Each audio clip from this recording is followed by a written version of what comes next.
Hello दोस्तों, आज हम बात करेंगे बच्चों में फ्लू यानी कि इन्फ्लुएंजा वायरस के बारे में। सर्दियों का मौसम आते ही बच्चों को कई तरह के रोग होना शुरू हो जाते हैं। सर्दियों में जनरली बच्चों को सर्दी जुकाम होना एक आम समस्या है, लेकिन इसके साथ ही बच्चों को फ्लू होने का खतरा भी बढ़ जाता है। कई बार माता पिता फ्लू और सर्दी जुकाम के बीच अंतर ही नहीं कर पाते हैं। वैसे यह दोनों में ही समस्या अलग अलग होती है। सर्दी जुकाम ऊपरी श्वसन तंत्र, नाक, मुंह और गला में कई तरह के वायरस से संक्रमण होने के कारण होता है, जबकि फ्लू विशेष तरह के इन्फ्लुएंजा समूह की वायरस की वजह से होने वाला रोग है। फ्लू सर्दी जुकाम की अपेक्षा ज़्यादा गंभीर रोग माना जाता है, जो मुख्य रूप से 5 साल से कम उम्र के बच्चों और बुजुर्गों के लिए बड़ी समस्या का कारण होता है। कई बार फ्लू के कारण निमोनिया होने की संभावना भी बढ़ जाती है।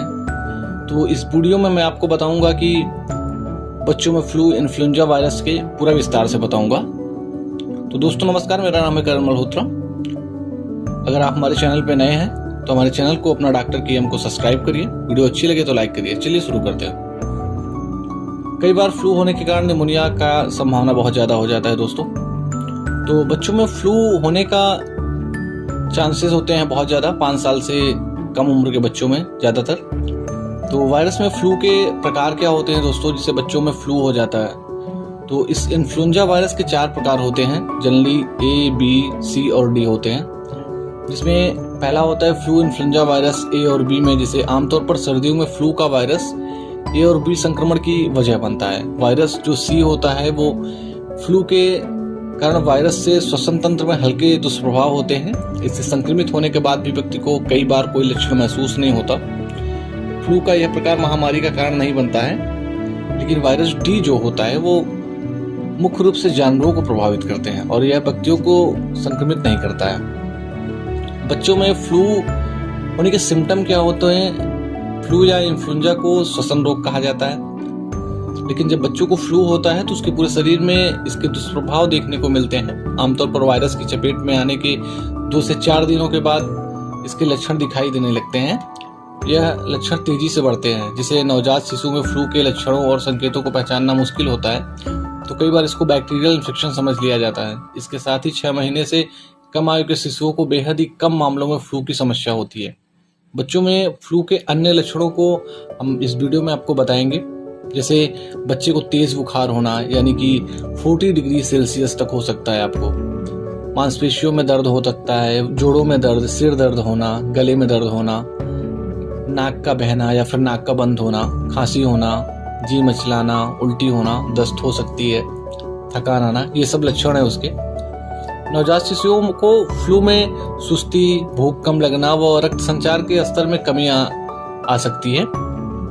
तो बच्चों को डॉक्टर के पास तुरंत नहीं ले जाना चाहिए, पहले इसके बारे में समझ लेना चाहिए। यदि बच्चे को निम्न तरह के लक्षण महसूस होते हैं, जैसे कि आप सांस लेने में ज़्यादा परेशानी हो रही है या फिर तेज तेज सांस ले रहा है, त्वचा पर लाल या नीले रंग का चकत्ता बन जाता है ज़्यादा पानी न पीने पर, और बच्चे को लगातार अगर उल्टी हो रही है तो वो डिहाइड्रेट होने का चांसेस होता है, तो उसे आप तुरंत डॉक्टर को दिखाइए। और बच्चों में फ्लू होने का जनरली कारण क्या होता है कि बच्चों में इन्फ्लुएंजा या फ्लू होने का मुख्य कारण वायरस होता है। फ्लू के तीनों प्रकार के वायरस जैसे A, B, C इस संक्रमण की वजह बनते हैं। इसमें A और B प्रकार के वायरस हर साल फ्लू और इन्फ्लुएंजा का कारण होता है, जबकि C प्रकार के वायरस से हल्के लक्षण महसूस होते हैं और के कम मामले देखने को मिलते हैं। इन्फ्लुएंजा का वायरस सामान्यतः हवा के जरिए एक बच्चे से दूसरे बच्चे तक भी फैल सकता है। तो फ्लू से संक्रमित बच्चा जब छींकता है या खांसता है तो छींक के मौजूद वायरस हवा के माध्यम से अन्य बच्चों को भी संक्रमित कर देते हैं। ये वायरस बाहर के माहौल को कम समय के लिए जीवित रह सकते हैं। फ्लू से संक्रमित व्यक्ति की चीजें छूने के बाद जब बच्चा हाथों को अपने चेहरे या नाक पर लगाता है तो जनरली ये इससे भी फ्लू का वायरस बच्चों को संक्रमित कर देता है। तो बच्चों में फ्लू के बाद अन्य समस्या जैसे साइनस इन्फेक्शन, कान का संक्रमण और निमोनिया आदि होने की संभावनाएं भी अधिक हो जाती हैं। तो अगर बच्चे को 4 दिनों से बुखार ज़्यादा आ रहा हो तो ऐसे अपने डॉक्टर को जरूर दिखाएं। साथ ही साथ अगर बच्चे को सांस लेने में परेशानी हो रही है, कान में दर्द हो रहा है, सिर और नाक में भारीपन लग रहा है, तो अन्य गंभीर समस्याओं लगे तो आप तुरंत डॉक्टर से कंसल्ट करिए। 2 साल के कम आयु के बच्चों में फ्लू की जटिलताएं होने की संभावनाएं अधिक होती हैं, तो बच्चों में फ्लू के चांसेस ज़्यादा होते हैं। आइए बात करते हैं इसके बचाव के बारे में, यानी कि ट्रीटमेंट के बारे में। तो बच्चों को फ्लू से बचाव करने के लिए आपको कुछ उपाय अपना सकते हैं, जैसे बच्चों के हाथों को साबुन से साफ करें या अल्कोहल युक्त हैंड सैनिटाइजर का उपयोग करें। बच्चों को बिना हाथ धोए मुंह, नाक या आंखों पर हाथ ना लगाने दें। बच्चे को फ्लू से संक्रमित व्यक्ति से दूर रखें, क्योंकि खांसने और छींकने के फ्लू के वायरस करीब 6 फीट तक मौजूद लोगों को अपनी चपेट में ले सकते हैं।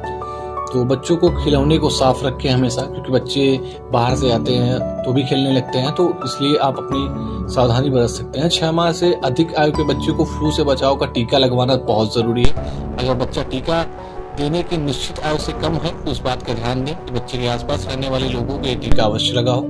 इससे बच्चों को फ्लू होने की संभावना कम हो जाती है। इसके ट्रीटमेंट की बात करें तो बच्चों में होने वाले फ्लू का इलाज कई बातों पर निर्भर करता है, जैसे बच्चे की आयु क्या है, पहले स्वास्थ्य की स्थिति के क्या है, वो सब कंडीशन देखते हुए बच्चों के फ्लू का इजाद किया जाता है। तो अन्य समस्याएं अगर लगती हैं तो बच्चे को एंटीवायरल दवाएं जैसे बैलेक्सुवियर, मोरोक्सिल और ओसेल्टामिविर या जानामिविर दे सकते हैं।